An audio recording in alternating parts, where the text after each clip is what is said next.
प्रिय विद्यार्थियों, आप सब कैसे हो। उम्मीद करती हूँ कि आप सब स्वस्थ होंगे और मन लगाकर अपना कार्य कर रहे हैं। प्यारे बच्चों, आज मैं आपके समक्ष हिंदी व्याकरण विषय का लेकर उपस्थित हुई हूँ। प्यारे बच्चों, हम आज काल के बारे में पढ़ेंगे और ध्यान से इसको समझेंगे कि काल है क्या। काल हम समय को बोलते हैं। किसको बोलते हैं? काल, समय को। जिस प्रकार हम वाक्य प्रयोग करते हैं कि जैसे कृतिका स्कूल जाती थी, एक वाक्य हमने ये प्रयोग किया। दूसरा, कृतिका स्कूल जाती है, दूसरा वाक्य ये प्रयोग किया। और तीसरा क्या? कृतिका स्कूल जाएगी। तो इन सब से हमें क्या पता लग रहा है? जो हम क्रिया कर रहे हैं उससे हमें समय का बोध हो रहा है कि क्रिया किस समय पूरी हुई थी या किस समय पूरी होगी, उसे हम क्या कहते हैं? काल। तो पहले वाक्य से हमें पता लग रहा है कृतिका स्कूल जाती थी कि वो भूतकाल का प्रयोग हो चुका है। पहले जाती थी, वर्तमान में नहीं, भविष्य में नहीं, भूतकाल के समय में जाती थी। तो इसलिए इस जाती थी क्रिया से हमें भूतकाल का बोध होता है। अब दूसरा वाक्य है कृतिका स्कूल जाती है। अब जाती है क्रिया है, मीन्स वर्तमान में कार्य हो रहा है, तो उसे हम वर्तमान काल कहते हैं कि अभी क्रिया चल रही है, तो वो अभी इसी समय का बोध होता है हमें, तो इसलिए यहाँ वर्तमान काल का। तीसरा वाक्य हमें दर्शाता है कृतिका स्कूल जाएगी। जाएगी क्रिया का बोध हो रहा है यहाँ पर कि अभी ना तो वो गई थी, ना वो जा रही है और ना ही वो जाती है। तो क्या है? जाएगी। भविष्य काल का हमें बोध होता है कि आगे अभी वो जाएगी, तो हमें यहाँ किस क्रिया का बोध हो रहा है? भविष्य काल का और आने वाले समय का बोध है।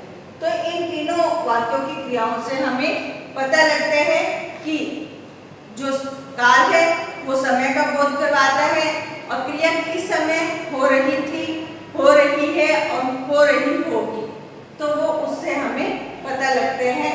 जब हम क्रिया हो रही थी तो भूतकाल का प्रयोग होता है, हो रही है वर्तमान काल का बोध होता है और हो रही होगी तो हमें भविष्य का बोध होता है। तो बच्चों, ये आपका वाक्य के अनुसार हमने किया कि समय, काल समय है और किस किस प्रकार से हम समय को क्रिया के रूप में वो जानते हैं। अब परिभाषा देखें। क्रिया के जिस रूप से कार्य के करने या होने के समय का बोध हो उसे काल कहते हैं। जब इस समय जो कार्य हो रहा है उससे क्या बोध होता है कि कार्य जो हो रहा है या होना है उससे समय का बोध हो रहा है, वो उसे हम क्या कहते हैं? काल। अब काल के प्रकार, अब उसके बाद आता है काल के प्रकार। काल कितने प्रकार के होते हैं? काल 3 प्रकार के होते हैं। काल देखिएगा, भूतकाल, वर्तमान काल, भविष्य काल। क्या है? काल के 3 प्रकार, भूतकाल, वर्तमान काल, भविष्य काल। तो आपको तीनों कालों के बारे में बताया। अब हम वर्णन करते हैं भूतकाल। आइए भूतकाल की परिभाषा देखें। क्रिया के जिस रूप से कार्य के बीते समय में पूरा होने का बोध हो उसे भूतकाल कहते हैं। कि क्रिया जो हमने क्रिया की है, जो हमने कार्य किया है, वो हम बहुत पहले कर चुके हैं। वो क्या है? बीता हुआ समय। उसे बीते हुए समय को हम भूतकाल कहते हैं। और भूतकाल में हम एक वाक्य देखते हैं, बच्चे पिकनिक पर गए। एक वाक्य है कि बच्चे पिकनिक पर गए, वो जा चुके हैं, समय बीत चुका है जब वो पिकनिक पर गए थे। तो हम वर्तमान समय में बीते हुए समय की बात कर रहे हैं। तो गए यहाँ पर क्रिया हमें किस चीज का बोध कराती है? भूतकाल। किस चीज का बोध करवाती है, किस चीज का ज्ञान करवा रही है, भूतकाल का। अब इसी प्रकार दूसरा वाक्य देखें, वह बचपन में बहुत शरारती था। अब हम इस समय में वो बड़ा हो चुका है, उसके बचपन की याद कर रहे हैं, तो वो क्या है, समय बीत चुका है और वो बचपन में क्या था, बहुत शरारती था। बहुत समय हो गया कार्य को बीते हुए, तो शरारती होना क्या बोध करा रहे हैं यहाँ पर, भूतकाल का। किसका बोध करा रहे हैं, भूतकाल का। अब एक वाक्य और देख ले, घंटी बज चुकी थी। अब कक्षा चल रही है तो हम पूछते हैं कि क्या घंटी बज चुकी है, तो यस, घंटी बज चुकी थी का मतलब भूतकाल से हमें इसका भी बोध होता है कि वो कार्य हो चुका है। तो हमने तीनों वाक्यों से जाना कि हम किस प्रकार बताएं कि ये कार्य पहले हो चुका है। वाक्य के अनुसार हमें बोध होता है कि कार्य पहले हो चुका है, तो अब ये भूतकाल में है। अब आगे चलते हैं, भूतकाल के भेद क्या है, भूतकाल के भेद कितने हैं, भूतकाल के 6 भेद होते हैं। 6 भेदों का आइए ज्ञान कर ले, जान ले 6 भेदों को, कौन से वो 6 भेद हैं। भूतकाल, पहला भेद है सामान्य भूतकाल, जिसमें हम वाक्य सामान्य रूप से लिखते हैं, उसे हम सामान्य भूतकाल कहते हैं। दूसरा है आसन भूतकाल, तीसरा है पूर्ण भूतकाल, चौथा है अपूर्ण भूतकाल, पांचवा संदिग्ध भूतकाल, छठा हेतुमत भूतकाल। तो ये 6 भेद हैं भूतकाल के। अब हम इनको पूर्ण रूप से जान ले, ये 6 भेद किस प्रकार से प्रयोग होते हैं। पहला है सामान्य भूतकाल। आइए इसकी परिभाषा जाने कि जिस क्रिया से भूतकाल में क्रिया के सामान्य रूप से पूरा होने का हमें संकेत मिलता है। जिस क्रिया से भूतकाल में क्रिया के सामान्य रूप से पूरा होने का संकेत मिलता है, उसे हम सामान्य भूतकाल कहते हैं। जैसे हमने मैच खेला, यहाँ पर क्या है, खेला, एक वाक्य भूतकाल में पूरा हो चुका है, तो वो सामान्य भूतकाल का और संकेत कर रहा है। इसी प्रकार से दूसरा वाक्य देखिए, माता जी ने खाना बनाया, वाक्य पूरा हो गया कब, भूतकाल, कि माता जी ने खाना बना लिया है, तो ये हमारा एक सामान्य भूतकाल के रूप में वाक्य हुआ।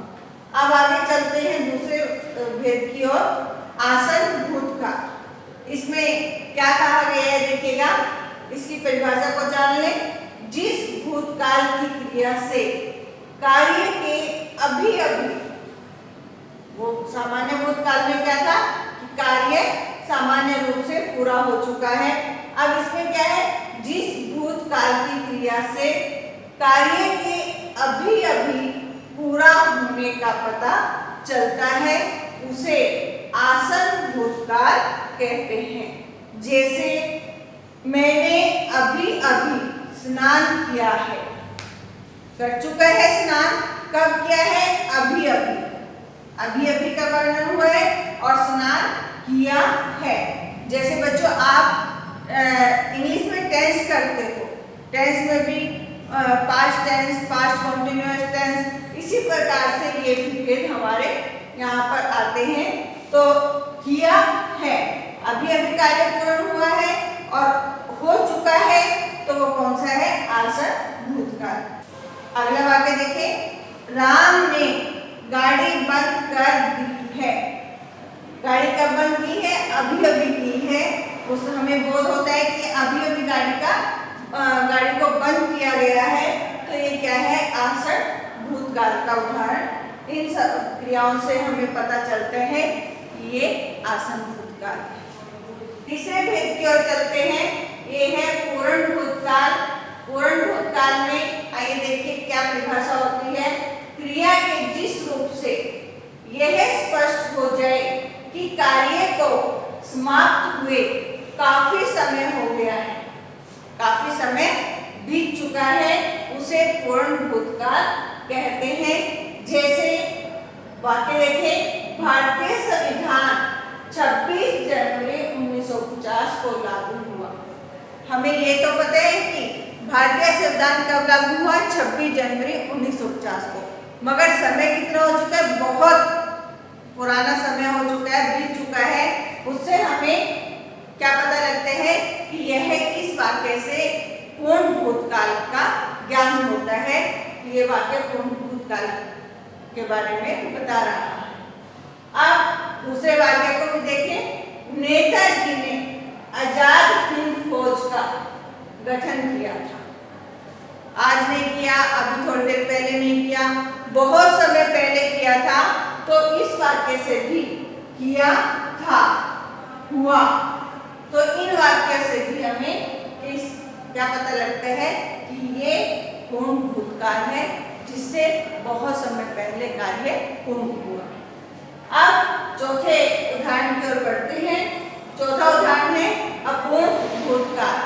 अपूर्ण भूतकाल की परिभाषा को भी जान लें। क्रिया के जिस रूप से यह पता चले कि कार्य भूतकाल में शुरू हो चुका था, किंतु कार्य के समाप्त होने के समय का ज्ञान नहीं हो, उसे अपूर्ण भूतकाल कहते हैं। बच्चों, यह आगे हम इसका एक उदाहरण देखते हैं। जैसे पंडित जी, उदाहरण है, पंडित जी पूजा कर रहे थे, ये हमारी इस क्रिया से हमें क्या मालूम है कि कार्य चल रहा था, पूर्ण नहीं हुआ, इसे हम अपूर्ण भूतकाल कहते हैं कि अभी पंडित जी पूजा कर रहे थे, अब उनकी पूरी हुई है या नहीं, ये नहीं। अब दूसरा वाक्य है, शुभम पढ़ रहा था। पढ़ रहा था, ये भी किस चीज का बोध करा रहा है, रहा था, ये भी अपूर्ण भूतकाल का ही बोध करा रहा है वाक्य कि अब पूरा हुआ है या नहीं, जब हम वहां थे अभी पूर्ण नहीं हुआ था, तो ये क्या है, अपूर्ण भूतकाल। फिर है पांचवें उदाहरण की ओर चलते हैं भूतकाल के, संदिग्ध भूतकाल। पांचवा उदाहरण कौन सा है, संदिग्ध भूतकाल, जिसमें संदेह उत्पन्न होता है। इसकी भी परिभाषा को जाने। क्रिया के जिस रूप से बीते हुए समय के में कार्य के होने या करने में संदेह पाया जाता है, उसे संदिग्ध भूतकाल कहते हैं।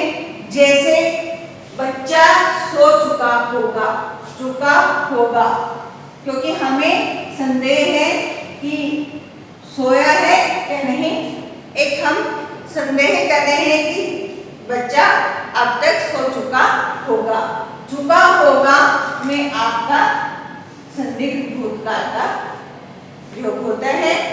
आप दूसरे वाक्य से जाने, खुशी खाना खा चुकी होगी। ये भी क्या है, क्रिया खा चुकी होगी। हम जहां पर हैं, हम उससे वहां पर सोच रहे हैं कि इस समय तक खुशी ने खाना खा लिया होगा, खा चुकी होगी। ये भी क्या है, हमें संदेह है। अब अंतिम भेद की ओर चलते हैं भूतकाल के।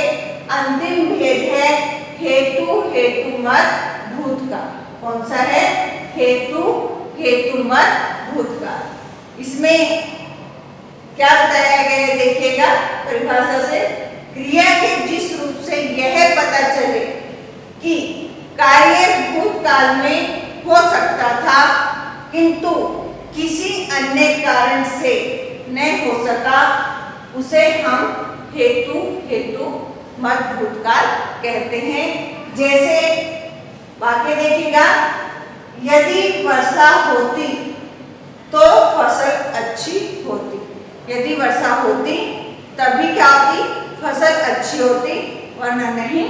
तो यहाँ पर यदि और तो होती, यहाँ पर क्या है, किस चीज का बता रहा है कि एक कार्य भूतकाल में हो सकता था, परंतु किस कारण से वो रुका है।